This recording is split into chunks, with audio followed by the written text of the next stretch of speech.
Hello. So today I would like to talk about a scenario that we just wrapped up. Actually, it was right before the snow hit in Northern Virginia. I was representing a seller. They had a contract on the property, and the buyer was having issues with their financing. One extension was granted. There was a financing contingency addendum that was attached to the contract.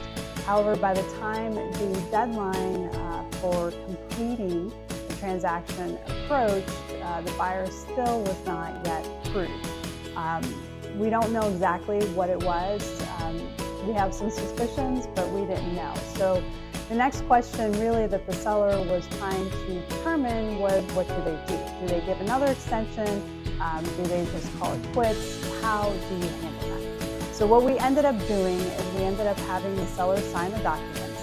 And the reason for doing this is that by signing and performing, the seller then retains the leverage and can show, if you have to go to court, that they did in fact fulfill. So the seller signed, the documents were delivered to the buyer's title company, and then lo and behold, the buyer was not able to perform on closing. So of course the question became, well, what happens with the earnest money deposit? Who gets that?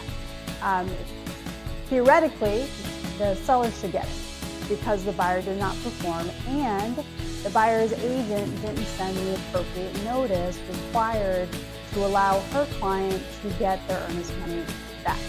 So as a result of that, we made the argument, made the case that the earnest money deposit should be delivered back to the seller because the buyer did not perform. And I am thankful to report that the buyer did agree to do that. They signed the release of the earnest money back to the seller, and so the seller was able to get that back. So I say this because one of the questions that I get oftentimes is, well, the buyer didn't perform, so that means the earnest money automatically comes back to me, right? Unfortunately, not always the case.